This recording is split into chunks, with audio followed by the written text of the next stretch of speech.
자, 여러분, 사회복지조사론 같이 함께 준비해 보도록 하죠. 자, 먼저 과학과 검증 방법에 대해서 살펴보도록 합니다. 과학과 비과학을 비교할 수 있어야 되겠고요. 또 균합법과 연역법을 구분할 수 있어야 되겠습니다.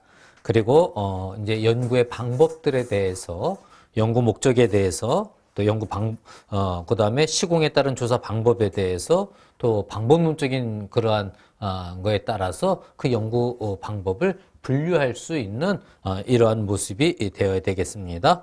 자, 먼저 우리가 과학과 비과학에 대해서 먼저 함께 생각해 보도록 하죠. 자, 우리가 사회복지 조사를 한다라는 것은 과학적 조사를 한다라는 거죠. 그래서 비과학적 접근이 뭔지를 먼저 좀 아시면 과학을 좀 이해할 수 있는데, 비과학적 접근 중에서 첫 번째 생각할 게 권위예요. 우리 보통 권위에 호소하는 오류라는 말이 있죠. 자, 어떤 사실을 받아들일 때에 옳은지 그른지에 앞서서 그냥 어떤 권위에 의해서 그것을 과학적 사실이다라고 받아들이는 것이 권위. 이 권위는 과학적 방법이 아니다라는 것 여러분 기억해 두셔야 되고요. 자, 두 번째 관습이라는 것도 우리가 비과학이다라는 것 생각해 봐야 됩니다. 관습은 어느 일정한 그 지역 안에서 일정 기간 동안의 어떤 시간을 흐르면서 형성된 어떤 그들 안에서의 약속된, 물론 약속이라 그래서 뭔가 문서를 남기거나 그런 건 아니지만 이러한 하나의 패턴이다라고 이렇게 이야기할 수 있습니다. 따라서 이 관습이라는 거는 그 문화권에서는 이해가 되지만 다른 데하고 이야기하면 또 다른 모습이 된다는 거죠.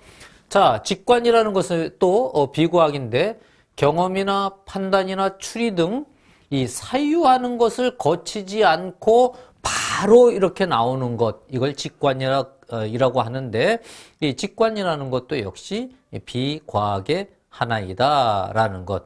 따라서 여러분, 권위에 호소하거나 또 관습에 호소하거나 직관에 호소하는 이러한 방법은 과학적 접근 방법이 아니다라는 것 구분해 두실 필요가 있겠습니다. 자, 그럼 과학적 접근이라는 건 무엇이냐?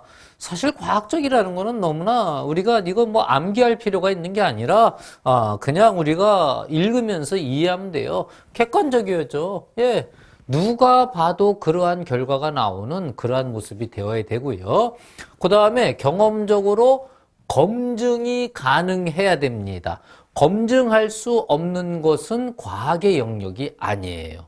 과학의 영역은 검증할 수 있는 모습이 되는데, 경험적으로 검증한다는 건 즉 우리가 너하고 나하고 또 우리가 검증해서 그걸 알 수 있는 것, 이것을 경험적으로 검증한다라고 이렇게 이야기합니다. 그래서 검증 가능해야 되고요. 당연히 체계적이고 논리적이어야죠. 어떤 그 사실을 나열할 때 일정한 체계에 의해서 논리성을 갖고 이야기할 때 과학이라고 이야기하지, 체계도 없고 논리적이지도 않다라고 한다면 과학이라고 이야기할 수 없죠. 그 다음에 과학은 일반적인 것을 추구한다. 이게 뭘 얘기하는가 하면 과학은 적용성을 갖는다라는 거예요. 적용성이라는 건, 자, 이걸 하나를 밝혔어요. 그럼 이걸 밝힌 거로 끝나는 거 아니라 이걸 밝힌 걸 가지고 전체에 적용을 하려고 밝히는 거죠. 그렇지 않으면 밝힐 필요가 없다는 거예요. 그래서 일반적인 것을 추구한다 이렇게 이야기하고요. 그러면서 과학은 구체적이다.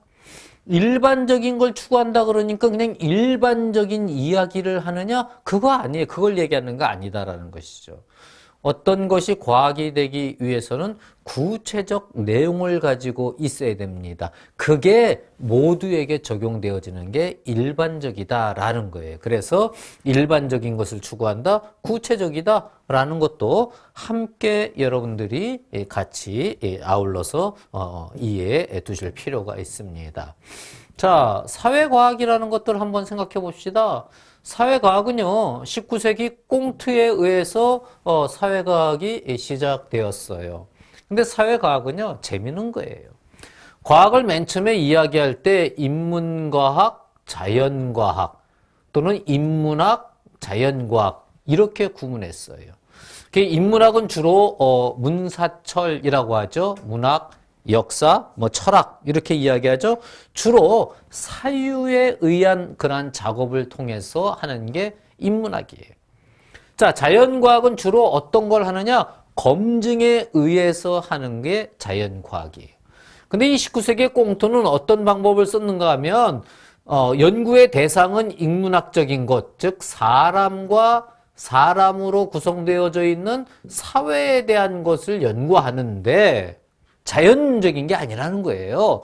그런데 이 연구하는 방법은 요 방법을 활용한 거. 요게 바로 사회과학이다라고 이렇게 이야기할 수 있어요. 자, 그럼 사회과학은 어떤 특성이 있는가라는 걸 보면 다음과 같은 특성이 있다라고 이렇게 이야기할 수 있겠습니다. 사회과학은 먼저 사회 현상은 다양하다라는 것, 이것을 이야기할 수 있어요. 사회 현상은 다양한 요소에 의해서 사회 현상이 이루어집니다. 그래서 사회 현상은 다양한 요소들이 드러난다라고 이렇게 이야기할 수 있고요. 사회 현상은 독립적이지 않다. 어떤 현상이 하나 일어나면 이게 그냥 하나로 일어난 게 아니라 다른 것과 연관이 되어진다라는 거죠. 그래서 독립적인 사회 현상은 있을 수가 없다. 그 다음에 이제 중요한 게 또 이 부분이에요. 사회 문제는요, 사회 문제에 대해서 연구하는 게 사회과학이라고 할 수 있죠. 근데 이 사회 문제는 횡단적, 종단적 관계망이 함께 연결되어진다. 자, 횡단적이라는 건 지금 이 시점에 있는 걸 횡단적이라 그래요. 종단적이라는 건 시간적이다라는 거예요. 과거로부터 지금까지 이렇게 또는 미래까지 이어져 가는 것. 횡단적, 종단적. 우리가 이 사회에서 갖는 여러 문제들은 지금 현재 나타나는 문제이기도 하지만 이것들은 또 종단적인 그러한 시간적 흐름과 연결되어져 있다라는 거죠. 자, 실업자의 문제를 하나 놓고 봅시다. 횡단적으로는 그 사람의 게으름이라 그럴지, 그 사람의 기술이 효용이 없다 그럴지 이런 문제일 수도 있지만 종단적으로 볼 때는 경제 구조의 악화, 즉 그 전에 일어났던 어떤 사건으로 인한 경제 구조의 악화, 그것이 더 이제 심화되어져 가는 이러한 모습에 의해서 지금 실업이 나타나잖아요. 그러니까 횡단적인 거와 종단적인 게 같이 어우러지는 그러한 모습이 되어진다라고 이렇게 이야기할 수 있고요. 또 사회 현상은 비슷한 것 같아요. 그런데 비슷한 것 같아도 동일한 것은 없다라는 거죠. 똑같은 사회 현상은 두 번 다시 나타나지 않습니다. 왜냐하면 사람이라는 것 자체